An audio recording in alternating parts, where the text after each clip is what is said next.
La catcheuse qui avait un potentiel énorme mais suite à des défaites pour chacune de ses opportunités, elle n'arrivera pas à réussir à s'imposer dans le roster féminin qui était à l'époque très marqué par des noms qu'on connaît tous comme Rhea Ripley, Ronda Rousey, Sasha Banks, Becky Lynch ou encore Charlotte Flair. Il y a aussi la grande faction que tout le monde connaît tous qui est celle de Damage Control. Ces complications ne l'ont donc jamais permis d'atteindre les sommets à la WWE. Vous avez compris, on va parler aujourd'hui de Shotzi et de son histoire. Comme quoi elle était très bien NXT, elle a été très vite propulsée dans le roster féminin qui n'a pas apporté à grand chose et qui maintenant l'emmènera dans sa chute et peut-être ne jamais remonter au sommet même si elle l'a jamais vraiment touché. Donc nous sommes tout de suite partis pour raconter l'histoire de Shotzi. N'hésitez pas à vous abonner, à liker cette vidéo, ça me ferait énormément plaisir. On est un peu plus à chaque fois sur la chaîne donc voilà, ça me fait quand même plaisir et c'est parti.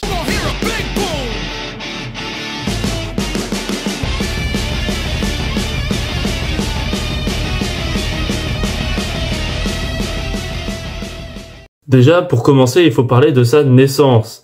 Ashley Louise Herbensky naît le 14 mars 1992 dans le comté de Santa Clara, en Californie. Dans sa jeunesse, elle fera partie d'une chorale et fera des comédies musicales. Elle sera fan également de films d'horreur.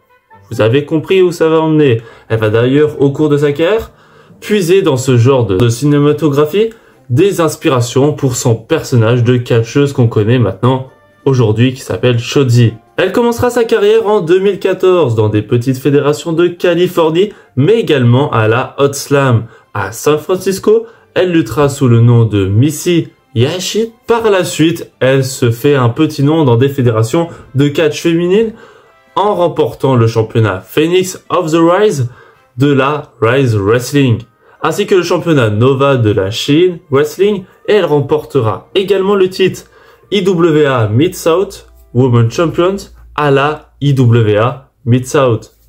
La plus grande évolution de sa carrière, ça sera quand elle débutera à NXT. Le 9 octobre 2019, elle signe un contrat à la WWE et elle fera ses débuts avec le nom Shotzi et le 18 décembre à NXT dans un match contre Bianca Belair. Elle perdra ce match, mais bon, on peut pas toujours démarrer des meilleures des façons. Le 7 juin 2020 à NXT TakeOver In Your House, elle fera équipe avec Mia Yim et Tegan Nox pour réussir à battre l'équipe de Candice LeRae, Dakota Kai et Raquel Gonzalez dans un match 6-woman tag team match. Elle fera également une apparition le 16 décembre à NXT TakeOver War Games. L'équipe de Shotzi, Ember Moon, Io Shirai et Rhea Ripley, ainsi qu'elle-même, elle perd face à l'équipe Candice LeRae, où il y aura bien évidemment Candice LeRae, vous avez bien imaginé, Dakota Kai, Raquel Gonzalez et Toni Storm dans un Wargame match.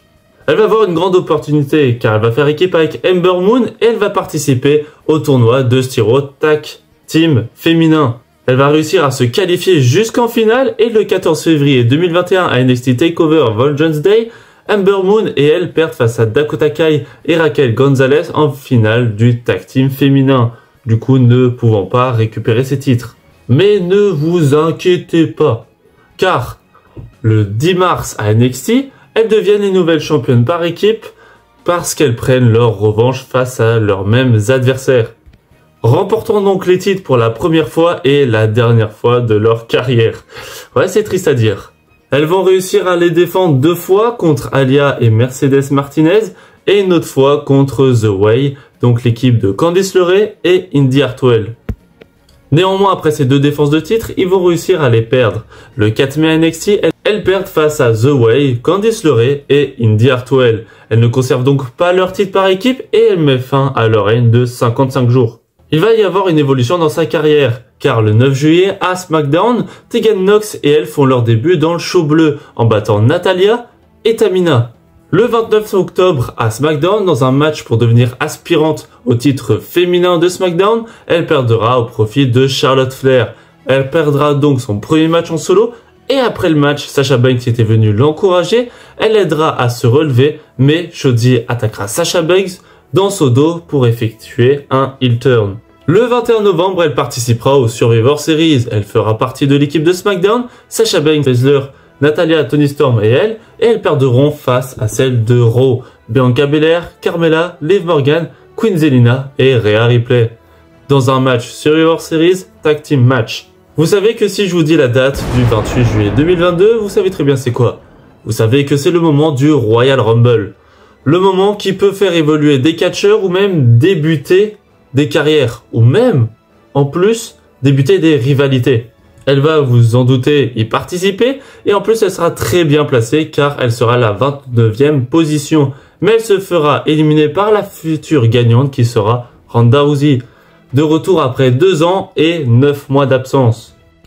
Vous en doutez, elle va participer à Money in the Bank, mais elle va pas réussir à la remporter au profit de Liv Morgan, qui vous savez va l'utiliser pour affronter Ronda Rousey qui était déjà à moitié blessée, et elle va réussir à récupérer le titre pour un règne qui ne sera pas forcément très utile. Shotzi partira en rivalité avec Damage Control suite à sa défaite contre Bayley le 30 septembre. Le 7 octobre, à SmackDown, elle effectue un face turn en venant en aide à Raquel Rodriguez, attaquée par Damage Control, après sa défaite contre Bayley. Et elle fera même équipe avec Raquel Rodriguez et Roxanne Perez pour battre Damage Control le 14 octobre, mais elles perdront une nouvelle fois. Et elle perdra une autre fois le SmackDown suivant contre Damage Control pour le titre féminin par équipe de la WWE, détenue par Io Sky et Dakota Kai. Et elle fera équipe avec Raquel Rodriguez, mais elle perdra ce match. Et en plus de perdre ce match, elle perd aussi toutes ses chances de gagner cette rivalité. Elle va avoir par contre une opportunité totalement différente car elle va au Survivor Series le 26 novembre. Elle affrontera Ronda Rousey pour prendre son titre féminin de SmackDown. Mais malheureusement, elle n'y arrivera pas et elle sera battue par soumission.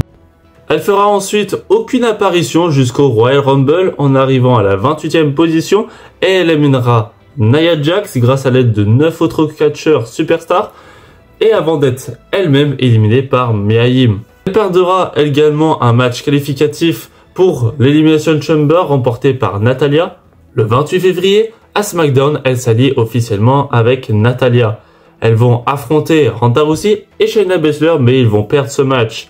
Et le 2 avril à WrestleMania 39, elles perdent face à ces mêmes adversaires par soumission dans un Women's WrestleMania Showcase Fatal 4-Way Tag Team Match qui inclut également Liv Morgan, Raquel Rodriguez, Chelsea Green et Sonya Deville. On pense qu'elle va se relancer, mais c'est pas le cas, car elle perdra par la suite tous ses matchs de qualification, celle contre Rhea Ripley le 29 mars, également à Money in the Bank le 9 juin contre Io Sky, et le 24 juin face à Asuka. Le 25 novembre au Survivor Series War Games, elle y participera, elle fera équipe avec Bianca Belair, Becky Lynch, Charlotte Flair dans un très bon match, et elles réussiront à battre Damage Control. Après, jusqu'au Royal Rumble, elle fera une longue rivalité contre Damage Control. Et post-Royal Rumble, ça sera son dernier match dans cette rivalité. Elle sera remportée par eux grâce à une victoire de Bianca Belair, Shotzi, donc elle-même, et Michin Yahim. Je viens de vous parler du Royal Rumble. Et bien évidemment, elle va y participer.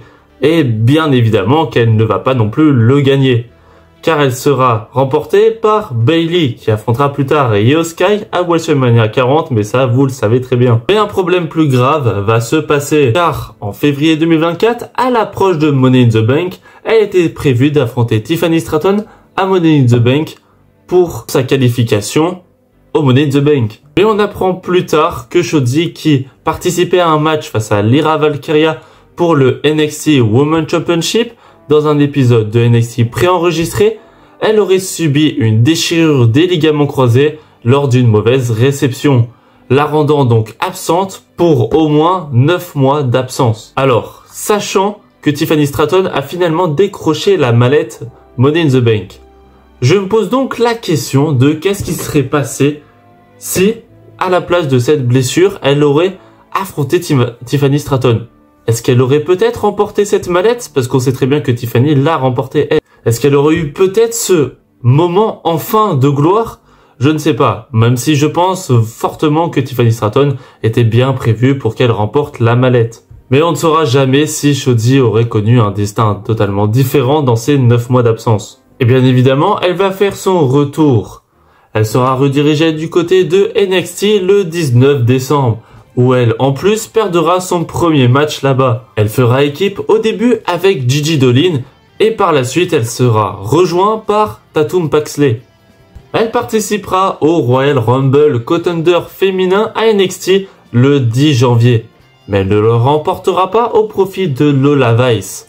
Son dernier match à NXT en date est le 8 février où elle fera équipe avec Gigi Dolin et Tatum Paxley contre Ariana Grace, Lena Reid et Nikita Lyons, où elle remportera ce match. On ne sait pas au moment de cette vidéo si Shotzi va réussir à se reconstruire. Est-ce qu'elle va réussir à regrappir les échelons et rejoindre le roster principal? C'est difficile à dire. Oui, elle a un bon potentiel. Oui, elle a des très bons spots. Mais pourtant, elle a été trop projetée rapidement dans le roster féminin qui constituait déjà d'énormes catcheuses féminines très talentueuses. Donc Shotzi n'a jamais pu être différente des autres et les fans n'ont pas eu le temps de s'accrocher assez à son personnage. C'est vrai qu'elle va rapidement quand même réussir à être dans l'Elimination Chamber, dans le Money in the Bank. Elle va toujours se qualifier. Pourtant, ne jamais rien remporter. Même, elle va réussir à se hisser jusqu'en finale des tournois pour finalement ne pas les gagner. Il y a très rapidement un match speed où elle va participer au tournoi et va réussir à être en finale et finalement être battue par Zoey Stark. Vous allez me dire, le tournoi speed, c'est pas très important, mais ça explique bien le problème de Shotzi, c'est qu'elle arrive toujours jusqu'en finale, mais finalement, elle n'a pas cette opportunité de gagner ou de remporter un titre. Comme je vous l'ai expliqué, son seul et unique titre, c'est celui de NXT en équipe avec Ember Moon. Et ça date. Donc voilà, pour moi, c'est un échec parce que c'est une immense catcheuse qui aurait pu peut-être percer ou même avoir quelques moments où elle a un titre ou même des grandes rivalités, mais elle n'a jamais été au feu des projecteurs. En tout cas, j'espère que vous avez aimé cette vidéo et j'espère que vous allez donner un soutien à Shotzi pour peut-être qu'elle réussisse à se relancer. N'hésitez pas à vous abonner à la chaîne ainsi que liker cette vidéo, ça me ferait énormément plaisir. Et il y en a d'autres aussi, n'hésitez pas à aller les voir. C'était Austinate Catch, n'hésitez pas à vous abonner à cette chaîne. Je l'ai déjà répété 10 fois, mais c'est pas grave, hein, ça mange pas de pain. Allez, ciao, bye bye.